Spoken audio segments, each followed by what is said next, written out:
गरीब की जादुई मूंगफली।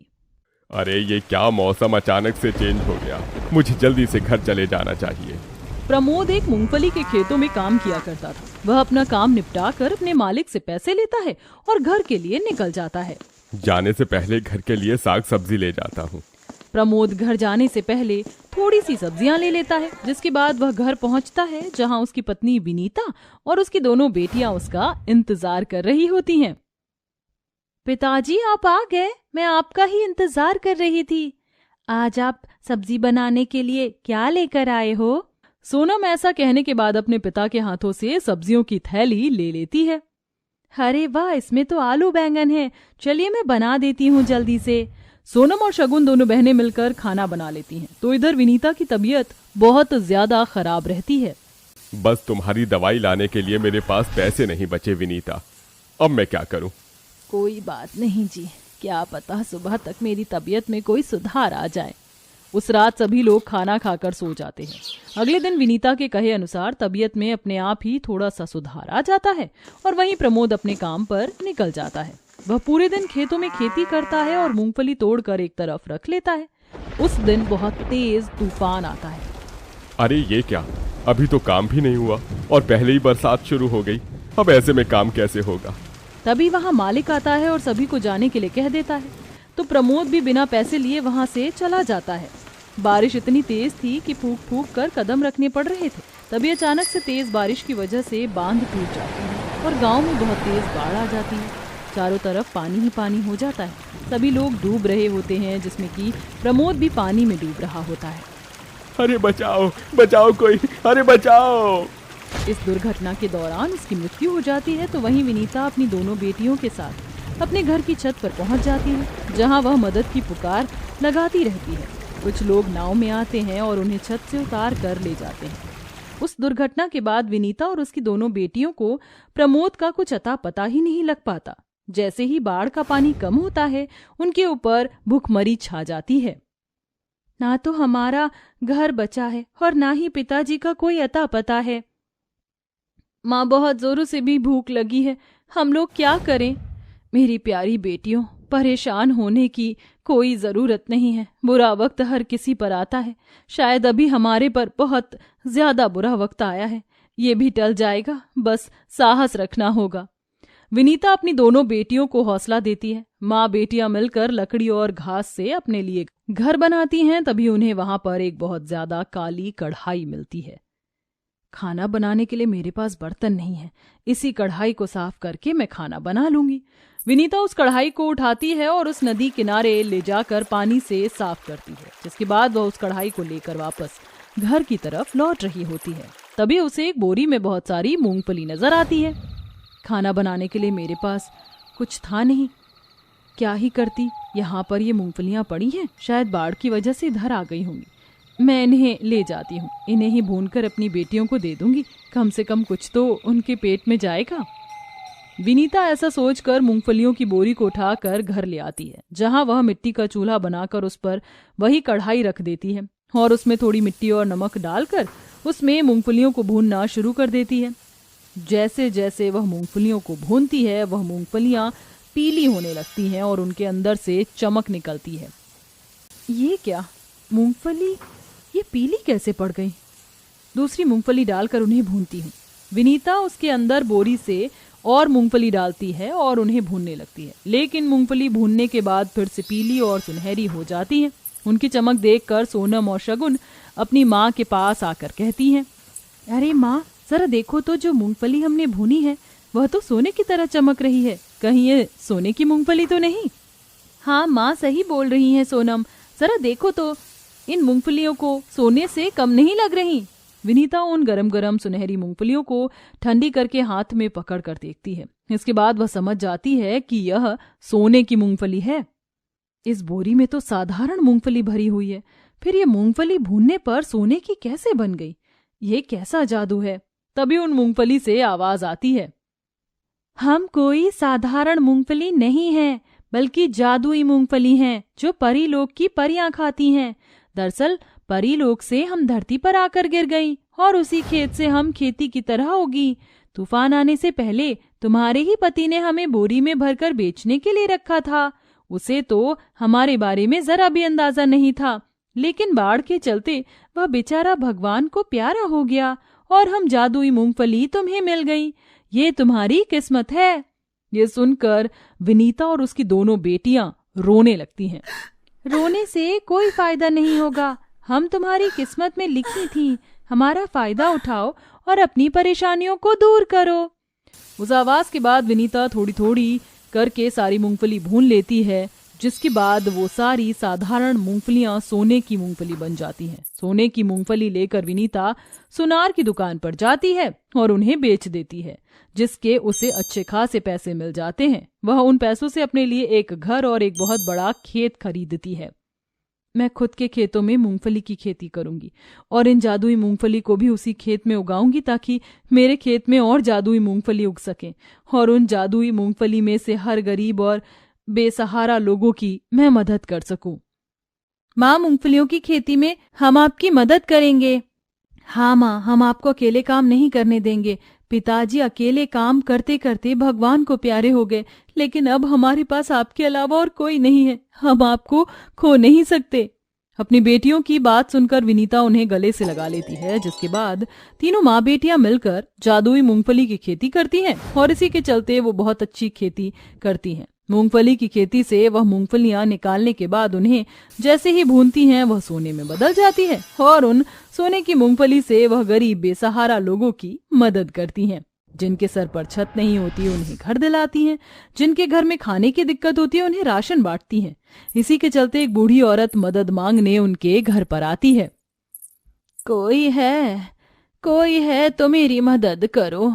भूखी प्यासी यहाँ से वहां घूम रही हूँ, कोई मेरी मदद करो। तभी विनीता अपने घर से बाहर आती है। क्या हुआ माँ जी, सब कुछ ठीक तो है ना? नहीं बेटी, कुछ भी ठीक नहीं है। सुना है तुम गरीब बेसहारा लोगों की मदद करती हो। मेरा एक बेटा है, उसे खून का रिश्ता तो नहीं, लेकिन उस बाढ़ के बाद उसने मेरी मदद की, लेकिन अब वो खुद बीमार है। मुझे समझ नहीं आ रहा उसे अस्पताल कैसे लेकर जाऊं। मेरे पास पैसे भी नहीं हैं। सुनीता उस बूढ़ी औरत की मदद करने उसके घर पहुंच जाती है, जहां वह उसके बेटे को देखती है। वो और कोई नहीं बल्कि प्रमोद ही होता है। अपनी आंखों के सामने अपने बीमार पति को देखकर सुनीता के पैरों तले जमीन खिसक जाती है। ये क्या, मेरे पति जिंदा है? मुझे पता भी नहीं था। हाजी, क्या हो गया आपको? आप चिंता मत कीजिए, आपको कुछ नहीं होगा, मैं आपका इलाज करवाऊंगी। सुनीता अपने पति प्रमोद को इस समय एम्बुलेंस बुलाकर अस्पताल ले जाती है, जहां पर उसके पति का इलाज होता है। कुछ समय में उसका पति बिल्कुल ठीक हो जाता है, जिसके चलते खोए हुए परिवार को सामने देख प्रमोद बहुत खुश होता है। मैंने तुम्हें कहां कहां नहीं ढूंढा, मुझे तो पता ही नहीं था कि तुम लोग जिंदा भी हो या नहीं। तुम्हें अपने सामने देखकर बहुत खुशी मिल रही है, लेकिन यह बूढ़ी औरत कहाँ है? उस बेचारी बूढ़ी औरत का इस दुनिया में कोई नहीं, उसने मेरी बहुत मदद की। तभी वह बूढ़ी औरत भी वहां आ जाती है, जिसके बाद सुनीता अपने पति के ठीक होते ही उसे और उस बूढ़ी औरत को अपने साथ अपने घर ले जाती है, जहां वह अपने पति को जादुई मूंगफलियों के बारे में बताती है। जिसके बाद प्रमोद भी जादुई मूंगफलियों की खेती में विनीता की मदद करता है और खूब पैसा कमाता है। अब वह पूरा परिवार एक साथ एक ही घर में खुशी खुशी रहने लगता है। नीलम बेटा, और कितनी देर खेलेगी? चल अंदर आजा। देख, आज तेरी मनपसंद लहसुन की चटनी बनाई है। अब जल्दी से अंदर आजा और खाना खा ले। बस थोड़ी देर और माँ। ठीक है, लेकिन अंधेरा होने से पहले आ जाना। जिसके बाद नीलम दोबारा खेलने में लग जाती है कि तभी अचानक नीलम की नजर उसके पड़ोस में खेल रही आकांक्षा पर पड़ती है। नीलम देखती है कि आकांक्षा के पीछे एक बिजली का खंबा है और वहां बिजली की तार लटक रही है। आकांक्षा उस बिजली के तार के पास जाने ही वाली होती है कि तभी नीलम आकर उसे धक्का दे देती है। माँ, तूने मेरी बेटी को धक्का क्यों दिया? आकांक्षा बेटा, तुम ठीक तो हो ना? मैंने जानबूझकर धक्का नहीं दिया है। ये देखो, यहाँ पर बिजली की तार लटक रही है। अगर आकांक्षा इस बिजली की तार को छू लेती तो उसे करंट लग जाता, इसीलिए मैंने इसे धक्का दे दिया। हाँ, ठीक है, तूने मेरी बेटी की जान बचाई। इसके लिए तुझे तेरा इनाम मिल जाएगा। आकांक्षा बेटा, चलो मैं तुम्हारे कपड़े बदल देती हूँ। देखो, तुम्हारे सारे नए कपड़े गंदे हो गए। इतना कहकर आशा अपनी बेटी आकांक्षा को अंदर ले जाती है। नीलम को अपनी मदद करता देख नीलम आकांक्षा को अच्छी लगने लगती है, जिसके बाद इन दोनों बच्चियों में दोस्ती का एक नया रिश्ता शुरू हो जाता है। नीलम, आज फ्रेंडशिप डे है, ये देखो मैं तुम्हारे लिए कितना प्यारा ब्रेसलेट लेकर आई हूँ। इस ब्रेसलेट को तुम कभी मत उतारना, ये हमारी दोस्ती की निशानी है। मैं इस ब्रेसलेट को कभी नहीं उतारूंगी। देखो मैं भी तुम्हारे लिए ये धागा लेकर आई हूँ। माँ ने कहा है इस धागे को पहनने से तुम्हें कभी नजर नहीं लगेगी। अच्छा, तो मैं कभी भी इस धागे को नहीं उतारूंगी। नीलम एक किसान की बेटी होती है, वहीं आकांक्षा के पिता का बहुत बड़ा बिजनेस होता है। नीलम और आकांक्षा की दोस्ती आकांक्षा के अमीर परिवार को बिल्कुल पसंद नहीं थी, लेकिन आकांक्षा नीलम से अपनी दोस्ती बरकरार रखती है और ऐसे ही आज ये दोनों सहेलियां बड़ी हो जाती हैं। अरे आकांक्षा बेटा, तुम यहाँ, वो भी इतनी सुबह सुबह। आंटी, आज माँ ने नाश्ते में फिर से वही सैंडविच बनाया था और आप तो जानती है ना कि मुझे सैंडविच बिल्कुल भी पसंद नहीं है, इसलिए सोचा कि मैं अपनी प्यारी आंटी के हाथों के बने हुए पराठे और साथ में लाल लाल लहसुन की चटनी खाऊं। माँ, ये तो बस तुम्हें मस्का लगा रही है ताकि इसे इसका मनपसंद नाश्ता मिल जाए। अरे नहीं नहीं आंटी, ये झूठ कह रही है, भला मैं ऐसा क्यों करूंगी? तुम दोनों सहेलियां बैठकर यहाँ आपस में बातें करो, मैं तुम दोनों के लिए नाश्ता बनाकर लाती हूँ। नीलम, तू ज्योति की शादी में चलेगी ना? नहीं यार, तू तो जानती है ना कि ज्योति तेरी तरह ही कितने अमीर परिवार से है। इतनी अमीर शादी में जाने की तो मेरी हैसियत ही नहीं है, और ना ही मेरे पास कोई तोहफा है और ना ही कपड़े।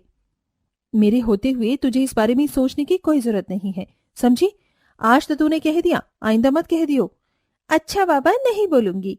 वैसे एक बात बता, तू किस तरह की शादी करना चाहती है? मैं तो चाहती हूँ कि मेरी शादी में कई सारे लोग हों और मैं अपनी शादी में अपनी मनपसंद की सारी चीज बनवाऊं। और हाँ, सबसे इम्पोर्टेंट चीज, मैं अपनी शादी का लहंगा ऑर्डर देकर अपने तरीके से बनवाऊंगी, जिससे हर कोई मेरा शादी का लहंगा देखता ही रह जाए। भगवान करे तेरी शादी में तेरी सारी मनोकामनाएं पूरी हों। मेरे इतने बड़े सपने नहीं हैं, मैं तो बस यही चाहती हूँ कि मेरी शादी का मंडप बहुत सुंदर तरीके से सजा हुआ हो, जिसमें मेरी मनपसंद गुलाब के फूल लगे हो। बस इतना ही। आ गई महारानी, कितनी बार कहा है कि उस गरीब किसान की बेटी के घर जाने की कोई जरूरत नहीं है, लेकिन तू है कि मानती ही नहीं। मैंने भी आपसे कितनी बार कहा है कि बार बार मुझसे एक ही बात करने की कोई जरूरत नहीं है, लेकिन आप हो कि मानती नहीं। बस करो, तुम दोनों जो बात करनी है वो तो करने दो। आकांक्षा बेटा, तेरे लिए मेरे बिजनेस पार्टनर के बेटे आलोक का रिश्ता आया है। आलोक काफी अच्छा लड़का है, अगर तू कहे तो मैं इस रिश्ते के लिए हाँ कह दूं। अपने पिता की बात सुनकर आकांक्षा शर्मा कर अपने कमरे में चली जाती है, जिसके बाद आकांक्षा का रिश्ता तय हो जाता है।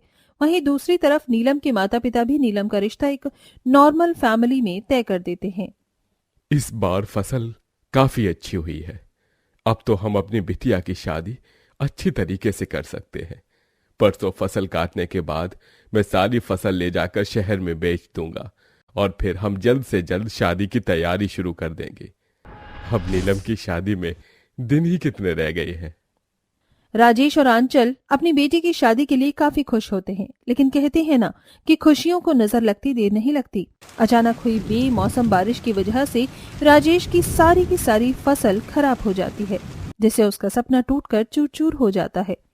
नीलम की माँ, अब हम लोग क्या करेंगे? नीलम की शादी कैसे करेंगे? सारी फसल खराब हो गई, अब नीलम की शादी का खर्चा हम कैसे उठाएंगे? सब ठीक हो जाएगा, भगवान पर भरोसा रखिए।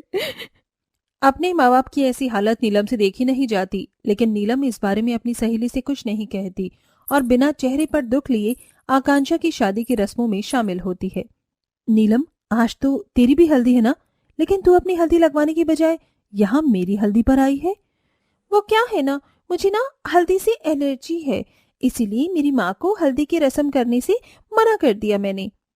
अच्छा ठीक है, लेकिन तू क्या अपनी सहेली की हल्दी इतनी ही सूखी सूखी बनाएगी? इतनी सी बात, अभी देख मैं तेरी सूखी सूखी हल्दी की रस्म को कैसे चेंज कर देती हूँ। नीलम अपने आंसू को छुपाकर अपनी सहेली की हल्दी की रस्म में काफी नाचती है और उसे अपने दुख का एहसास नहीं होने देती। नीलम बेटा, तू आ गई, बेटा हमें माफ कर दे। हमने भी सोचा था कि तेरी शादी की सारी रस्में धूमधाम से करेंगे, लेकिन माँ मैं खुश हूँ। मैंने तेरे लिए ये हल्दी का लेप बनाया था। बैठ, मैं ही तुझे अपने हाथों से हल्दी लगाकर ये हल्दी की रस्म को पूरी करती हूँ।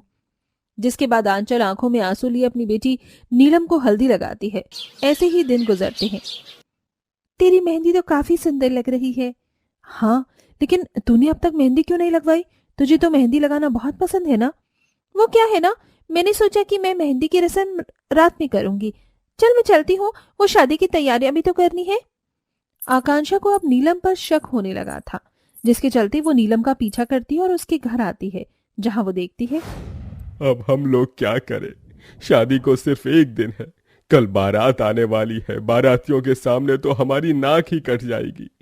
हे भगवान, कुछ चमत्कार दिखा ताकि मैं अपनी बेटी की शादी ठीक से करवा सकूं। बाबा रोना बंद करिए, अगर आप ऐसे रोएंगे तो मेरा क्या होगा? नीलम और उसके परिवार वालों की यह हालत देख आकांक्षा सब कुछ समझ जाती है, जिसके बाद आकांक्षा वहां से चुपके से निकलकर अपने घर आ जाती है। आकांक्षा बेटा, तू ये क्या कह रही है? हम ऐसा नहीं कर सकते। उस गरीब की शादी ही हम तेरे मंडप में करवाएंगे क्या? भूलिए मत, अगर बचपन में नीलम उस बिजली की तार से मुझे दूर नहीं करती तो शायद आज मैं आप लोगों के साथ न होती। नीलम की वजह से ही मेरी जान बच पाई है। आकांक्षा की बात सुन आशा और रंजीत शर्म से अपना सर झुका देते हैं, जिसके बाद वो आकांक्षा की बात मान जाते हैं। अगले दिन आकांक्षा जल्दी से अपनी शादी के लिए तैयार होती है और नीलम के पास जाती है। आकांक्षा, तू यहाँ? इस शादी के जोड़े में तो तू काफी सुंदर लग रही है। हाँ, ये मेरी माँ का जो है। चल अब मेरे साथ। लेकिन कहाँ? तू चल तो सही। आकांक्षा नीलम का हाथ पकड़ती है और उसे अपने मंडप की तरफ ले जाती है। तू मुझे यहाँ क्यों ले आई? तुझे तेरा शादी का मंडप पूरा गुलाब के फूलों से सजा हुआ चाहिए था ना। देख, मैंने ये पूरा मंडप गुलाब के फूलों से सजवाया है। मैंने कल तेरी और अंकल की सारी बातें सुन ली थी। मुझे बहुत बुरा लगा जो तूने मुझसे इतनी बड़ी बात छुपाई।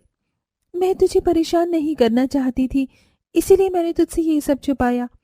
लेकिन आखिरकार मुझे सब पता चल गया, इसीलिए आज तेरी शादी इस मंडप में होगी। क्या? हाँ, और मेरे माता पिता भी यही चाहते हैं कि तेरी शादी इस मंडप में हो। आकांक्षा की बात सुन नीलम को यकीन नहीं होता, जिसके बाद आकांक्षा नीलम को मंडप में ले जाती है और उसकी शादी करवाती है। जिसके बाद उसी मंडप में आकांक्षा की भी शादी होती है और इसी तरह एक ही मंडप में दोनों सहेलियों की शादी हो जाती है। आकांक्षा बेटा, अगर तू ना होती तो आज तो हमारी बहुत बेइज्जती हो जाती। मैं भी तो आपकी बेटी हूँ और मैं अपने माता पिता की बेइज्जती कैसे होने देती? तो जैसी दोस्त जिसके भी पास है उसकी जिंदगी में कभी कोई परेशानी नहीं आ सकती। आई मिस यू आकांक्षा, मैं तुझे बहुत याद करूंगी। मैं भी। आंखों में आंसू लिए दोनों सहेलियां एक दूसरे से विदा लेती हैं और अपनी नई जिंदगी में कदम रखती हैं। शादी के बाद भी दोनों सहेलियां अक्सर एक दूसरे से मिला करती थी, जिससे उनकी दोस्ती हमेशा बरकरार रहती है।